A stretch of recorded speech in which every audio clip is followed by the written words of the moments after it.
Breaking news. আলহামদুলিল্লাহ, সমগ্র মুসলিম উম্মাহ তথা ইসলামের বিজয়কে নিশ্চিত ও আখ্যায়িত করেই দীর্ঘদিনের যে আপনার ইসরায়েল এবং ইরানের যে যুদ্ধ চলছিল সেই যুদ্ধের অবশেষে অবসান ঘটল।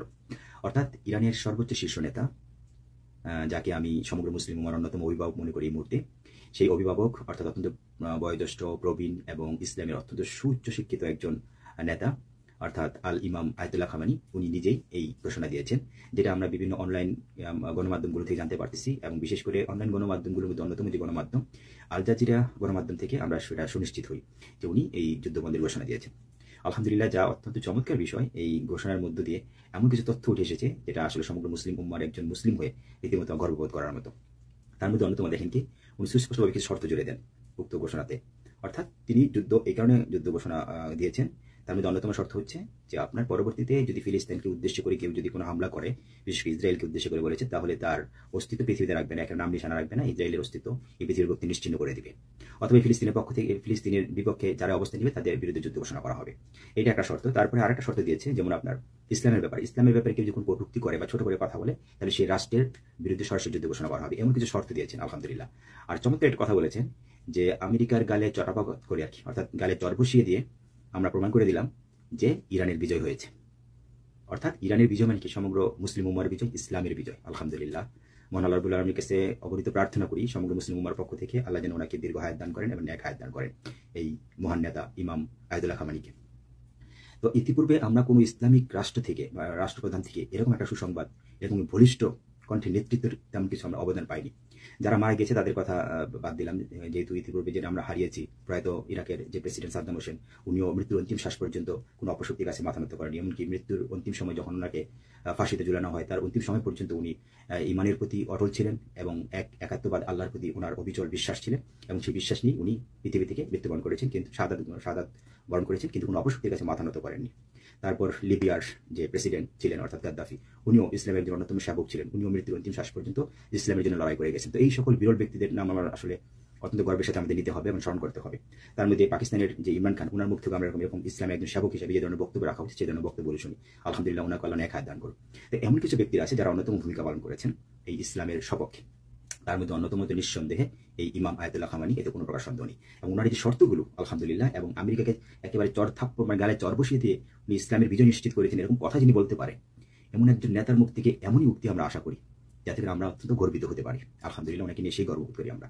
এখন আমার কথা হচ্ছে, পুরো পৃথিবীতে 57টি দেশ আছে মুসলিম প্রধান দেশ। যে 57টি মুসলিম প্রধান দেশ থাকা সত্ত্বেও আমি মনে করি সব কাপুরুষ, যেগুলো আজকে ইসলামিক রাষ্ট্রপ্রধান, রাষ্ট্রশাসক হয়ে আজকে আমার যে মুসলিম ভাই বোনেরা নির্যাতিত হচ্ছে ফিলিস্তিনে, তাদের সপক্ষে দাঁড়াতে পারেনি। তার মানে কি, তাদেরকে কাপুরুষ ছাড়া কিছুই বলবো না আমি। আজকে সিয়া সুন্নির যে একটা দ্বন্দ্ব চলছে, তাদের ভিতর কথা যে আকিদাগত যে একটা বিশাল একটা পার্থক্য রয়েছে, যদিও ইমাম আয়াতুল্লাহ খামেনি নিজের দেশের মধ্যে অনেক কিছুই, যে সুন্নি এবং সিয়ার মধ্যে যেরকম আকিদাগত যে কিছু প্রবলেম আছে, তারা নিজস্বগত সেটাকে উনি সলভ করার চেষ্টা করছেন, নিজস্ব বুদ্ধিমত্তা, উচ্চশিক্ষা এবং ওনার দূরদর্শিতা দ্বারা। যেমন একই মসজিদে প্রত্যেকটা আকিদার ব্যক্তিরা একই মসজিদে নামাজ পড়তে পারবেন, তারপর মহরমের সময় যেমন রক্তাক্ত হওয়া, এগুলো এই ধরনের সংস্কৃতি থেকে উনি নিষিদ্ধ ঘোষণা করেছেন, এমন কিছু আরও কিছু ভূমিকা উনি পালন করেছেন। যাই হোক, আমি সেই প্রসঙ্গে যেতে চাচ্ছি না। আমার কথা হচ্ছে, আজকে যারা সুন্নি বলে নিজেদেরকে এত গর্ববোধ করেন, ওই সকল লেবাসদারি মুসলিমদের উদ্দেশ্যে বলতেছে, আপনি কি ভূমিকা পালন করেছেন এই ফিলিস্তিনি ভাইদের সপক্ষে? কোন ভূমিকা পালন করতে পারেননি? অত সিয়াকে যাকে আপনি তুচ্ছতা ছিল করে কথা বলেন, যারা আকিদাগত সমস্যা নিয়ে কথা বলেন, সেই আজকে মুসলিমদের চরম বিজয়ের, মুসলিমদের চরম এই দুঃসময়ে তাদের পাশে দাঁড়িয়েছে, আমার সেই ফিলিস্তিনি পরিযায়ী ভাই বোনদের পাশে দাঁড়িয়েছে। পাশাপাশি সমগ্র পৃথিবীর বুকে মুসলিমের সম্মান ভাবমূর্তিকে সম্পূর্ণ অক্ষুণ্ণ রেখেছে গর্বের সাথে। আমেরিকার মতো একজন ক্ষমতাধর রাষ্ট্রকে পর্যন্ত তোয়াক্কা করেনি এই আয়াতুল্লাহ খামেনি। অর্থাৎ সমগ্র মুসলিম উম্মার সম্মানকে উনি সুউচ্চে অবস্থান করেছেন। এখানে মহান আল্লাহ রাব্বুল আলামিনের বিজয় হয়েছে, রাসূল হযরত সাল্লাল্লাহু আলাইহি ওয়াসাল্লামের বিজয় হয়েছে, আমাদের সমগ্র মুসলিম উম্মার বিজয় হয়েছে ওনার এই ভূমিকার দ্বারা। সুতরাং এরা হচ্ছে প্রকৃত ইমানদার, যারা এক আল্লাহকে বিশ্বাস করে এবং আল্লাহ যে নির্দেশ দিয়েছেন, আল্লাহ রাসূল যে নির্দেশ দিয়েছেন, সেগুলো পালন করছে। আল্লাহ পক্ষ থেকে আল্লাহ রাসূলের কাছে নির্দেশ এসেছে, এই ইহুদি খ্রিস্টানদের বিরুদ্ধে সর্বদা আমাদের যুদ্ধ অব্যাহত থাকবে, বিশেষ করে যারা এই মুসলিমদেরকে অন্যায় অত্যাচার নির্যাতন করবে। তো সেক্ষেত্রে আমরা সুন্নিরা কি করেছি?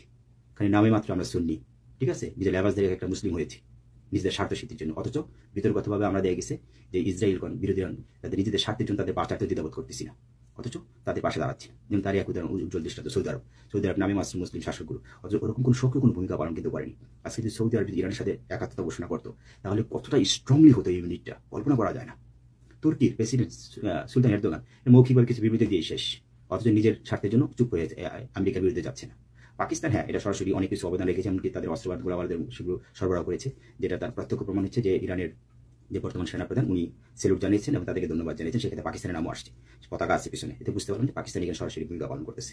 আর বিধর্মী রাষ্ট্র হতে পারে, তারপরে তাদেরকে আমরা সেলুট জানাই, তাদেরকে নিয়ে গর্ববোধ করি। তার মধ্যে অন্যতম হচ্ছে রাশিয়ার প্রেসিডেন্ট ভ্লাদিমির পুতিন, তার মধ্যে অন্যতম হচ্ছে উত্তর কোরিয়ার কিম ওং জুন, ও ওনাকে আমি সেলুট জানাই। তারপরে আপনার চীনের যে প্রেসিডেন্ট জি সিংলিং, এই ব্যক্তিগুলো তাদেরকে আমি রীতিমতো সেলুট জানাই, তারা যথেষ্ট ভূমিকা পালন করেছে। আর এর জন্যই আপনার এই ইরান কখনই কাউকে ভয় পাচ্ছে না, আলহামদুলিল্লাহ।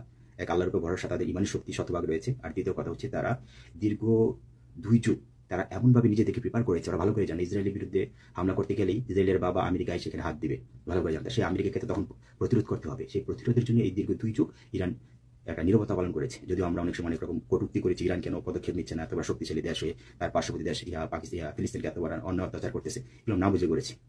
যার এক উজ্জ্বল দৃষ্টান্ত 2024 সালে আপনার ওনারই প্রেসিডেন্ট, যার সাবেক প্রেসিডেন্ট আপনার ইব্রাহিম রাইসির নেতৃত্বে একটা স্মরণকালের যে ভয়ঙ্কর একটা হামলা আমরা দেখেছিলাম 2024 সালে। আর এবার যে 2025 সালে যে হামলাটা করেছে এটা তাকে সর্বকালের শ্রেষ্ঠ, অর্থাৎ যেখানে আপনার এই কি বলে এটাকে, এই হাইপোসনিক যে মিসাইল, যেটা সর্বোচ্চ পাওয়ারফুল, যেটা 25,000 কিলোমিটার যেটার গতি বহন করে, অর্থাৎ শুধু ইসরায়েল কেন, এটা আমেরিকাকে ধ্বংস করার মতো ক্ষমতা রাখে। সেটাকে প্রতিরোধ করার মতো আমেরিকা কিংবা ইসরায়েল কোনো রাষ্ট্রেরই সেটার প্রতিরোধমূলক কোনো কিছু তৈরি করার ক্ষমতা আজ হয়নি, যার জন্য ইরান এতটা অপ্রতিরোধ শক্তিশালী। ঠিক আছে, এছাড়া তো ক্রুজ মিসাইল আছে, ব্যালিস্টিক মিসাইল আছে, যথেষ্ট পর্যাপ্ত পরিমাণ আছে, যেটা পাকিস্তানের কাছে যথেষ্ট মজুদ রয়েছে, যেখানে পাকিস্তানে যেটাকে শাহিন মিসাইল এবং আপনার কি বলে বাবুর মিসাইল নামে আখ্যায়িত করেছে, এবং আমেরিকান যেটাকে অর্থাৎ যে হাইপোসনিক যে মিসাইলটা যেটাকে আপনি ফাতে মিসাইল নামে আখ্যায়িত করেছে, এই মিসাইলগুলোর ভয়ে, তাছাড়া নিউক্লিয়ার যে পাওয়ার যে বোমা সেগুলো তো অবশ্যই তাদের কাছে যথেষ্ট মজুদ রয়েছে। এই ভয়ে তারা বুঝতে পেরেছে যে না, ইরান অন্যতম শক্তিশালী দেশ। আর এই যে এত বড় হুঙ্কার দিয়ে এবং যুদ্ধ ঘোষণা করলো এবং শর্ত জুড়ে দিল, তারপর কিন্তু আমেরিকা সাহস মানে কোনো কিছু বলার, কারণ আমেরিকা বুঝে গেছে আমেরিকা আসলে কাপুরুষ। ঠিক আছে, আমেরিকা কেন, প্রত্যেকটা বিধর্মী রাষ্ট্রীয় কাপুরুষ, এতদিন শুধুমাত্র ফাঁকা বুলি আওয়াজ সারা পৃথিবীতে ছড়িয়েছে, ওরা রয়্যাল বেঙ্গল টাইগার, আসলে একটা ছিসকা ইঁদুরও না, ইঁদুরের পাওয়ার ওদের নাই, সবচেয়ে বড় কথা যেটা, যাদের মধ্যে ইমানের শক্তি নাই তাদের আবার কিসের পাওয়ার। তো এটাই হচ্ছে মূল বিষয়। আমেরিকা বুঝে গেছে যে আজকে যদি এই যুদ্ধ যদি বন্ধ না করতে পারি, আজকে ইসরায়েলকে যদি একেবারে মাটি থেকে নিশ্চিহ্ন করে দেয়, তাহলে সারা পৃথিবীতে ইহুদি খ্রিস্টানদের যে একটা ভাবমূর্তি, এটা একেবারে ক্ষুণ্ণ হবে, একেবারে ধূলিসাৎ হয়ে যাবে। আজকে ইসরায়েলের ভাবমূর্তি ক্ষুণ্ণ হওয়া মানে কি আমেরিকার হওয়া এবং অন্যান্য বিদ্রোহী রাষ্ট্রগুলোর হওয়া। এই ভয়ে চিন্তা করে সারা পৃথিবীতে তো আমরা তো একেবারে হয়ে যাবো, হিজরা রাষ্ট্রে পরিণত হবো, হিজরা শাসক হিসেবে পরিণত হবো, সবার কাছে হাস্যরাশি পরিণত হবো। এটার জন্য হলেও অন্তত ইরানটা বন্ধ করতে বলি। তার মানে কি মনে মনে ওনার বাপ ডাকছে, সোজা কথা।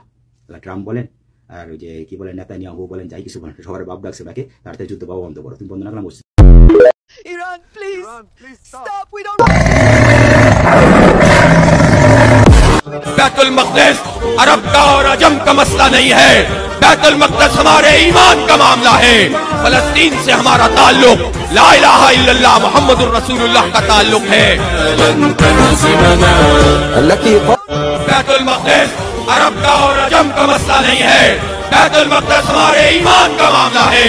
फलस्तीन से हमारा ताल्लुक ला इलाहा इल्लल्लाह मुहम्मदुर रसूलुल्लाह का ताल्लुक है।